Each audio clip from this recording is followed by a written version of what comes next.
Hello students, welcome to my YouTube channel love you Zindagi. आज हम physics का बहुत इंपॉर्टेंट टॉपिक पढ़ने वाले हैं, स्टर्न गर्लच एक्सपेरिमेंट। ठीक है, तो आइए स्टार्ट करते हैं। स्टर्न गर्लच एक्सपेरिमेंट क्या होता है? ये जो है इलेक्ट्रॉन स्पिन को समझने के लिए स्टर्न गर्लच ने एक थ्योरम दिया, वो है स्टर्न गर्लच एक्सपेरिमेंट। ठीक है, इस एक्सपेरिमेंट से क्या होता है कि हम मैग्नेटिक मोमेंट के जो एटम का मैग्नेटिक मोमेंट होता है उसके बारे में भी हम जान सकते हैं, और फिर उसका स्पेस क्वांटाइजेशन के बारे में भी हमको जानकारी मिलती है स्टर्न गर्लच एक्सपेरिमेंट से।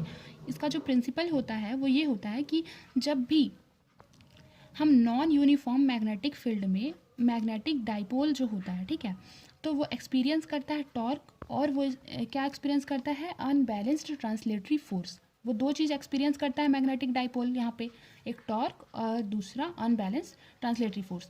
तो आइए अब हम पढ़ते हैं इसको। जैसे कि यहाँ लिखा है, direct evidence of electron spin is provided by Stern Gerlach experiment. जैसा कि मैंने आपको बताया, this experiment also provides the proof of the existence of magnetic moment of atom and their space quantization. जैसे कि मैंने आपको बताया कि मैग्नेटिक मोमेंट और मैग्नेटिक मोमेंट ऑफ एटम्स और उसका स्पेस क्वांटाइजेशन के बारे में पता चलता है। और इसका प्रिंसिपल भी यही है कि जब नॉन यूनिफॉर्म मैग्नेटिक फील्ड में जो मैग्नेटिक डाइपोल होता है वो एक्सपीरियंस करता है टॉर्क को और अनबैलेंस ट्रांसलेटरी फोर्स को। तो अब यहाँ पे हमने फोर्स लिया है unbalance translatory force F S का फॉर्मूला हो जाएगा minus mu naught del B upon del X, and जो टॉर्क हो जाएगा वो म्यू बी साइन थीटा हो जाएगा। ठीक है, तो यहाँ पे जो म्यू है वो magnetic moment of the dipole है। ठीक है, म्यू।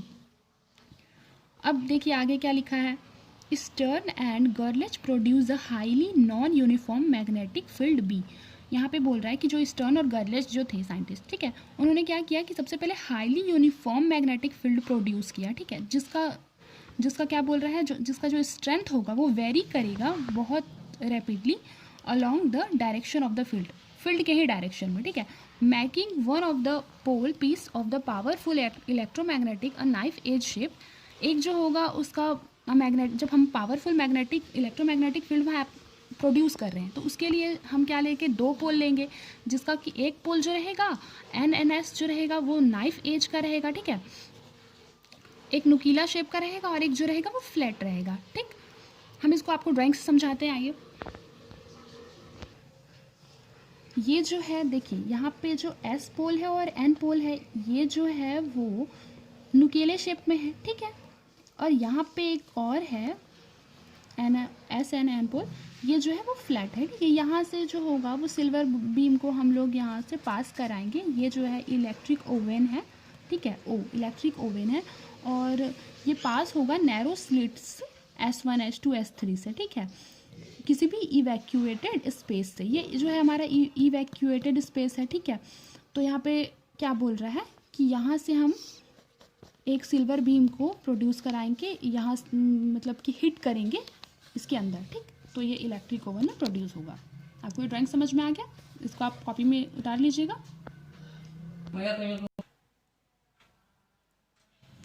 यहाँ पे जैसे कि बोल रहा है, यहाँ पे दो मोर स्लिट है S2 and S3। ठीक है, जो कि क्या बोल रहा है, डिफाइन कर रहा है narrow beam of silver atom which enters into the space between the poles N and S। ठीक, जो पोल N और S है उसके बीच से जैसे हमने आपको बताया कि इंटर कर रहा है बीम। ठीक है, अब यहाँ पे बोल रहा है कि the beam impacts on the cold glass plate immediately after emerging from the magnetic field.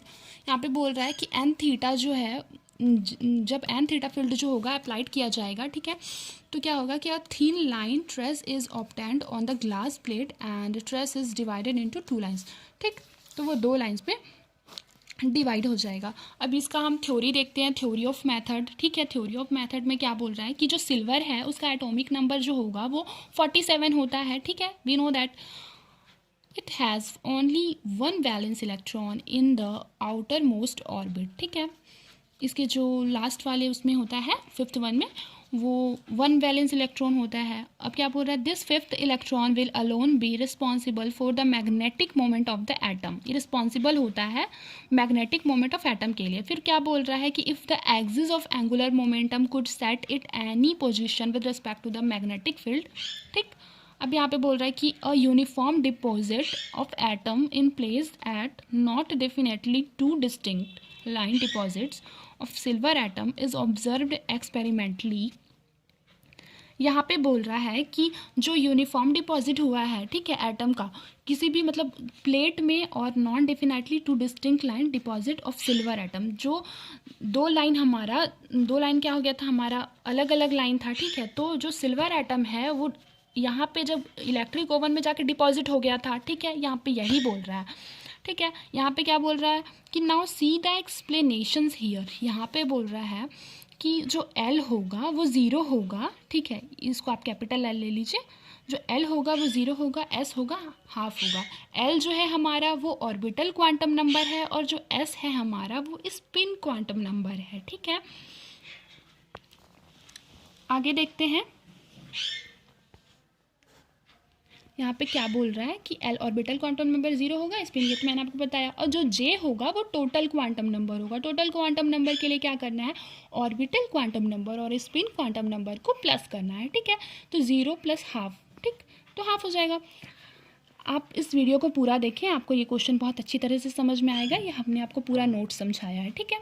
तो चलिए आगे देखते हैं। According to the quantum theory magnetic moment of atom is given by, ठीक है।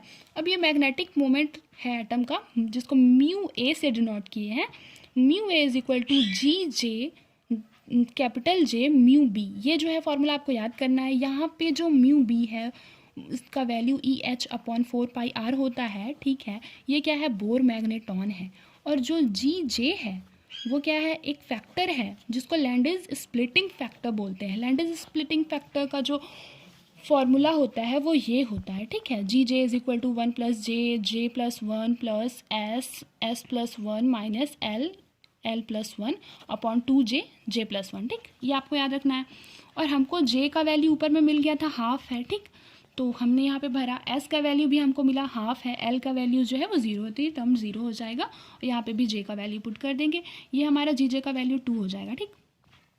अब GJ का वैल्यू 2 हो जाएगा और ये म्यू ए जो है वो magnetic moment of silver atom है, ठीक। तो अब हम यहाँ पे GJ का वैल्यू पुट कर देंगे, ठीक। और J का वैल्यू भी हमको मिला ही है हाफ, तो यहाँ पे वैल्यू पुट कर देंगे तो म्यू ए = म्यू बी आ गया, ठीक। अब हम आगे क्या देख रहे हैं, देखिए यहाँ पे क्या बोल रहा है, एक बार मैं इसको पढ़ देती हूँ। यहाँ पे बोल रहा है कि momentum can't take up any position. जो मोमेंटम है वो कोई भी पोजीशन नहीं प्राप्त कर रहा है with respect to the magnetic field, but it can set only certain direction. ये जो सेट कर रहा है वो सर्टेन डायरेक्शन की ओर, ठीक।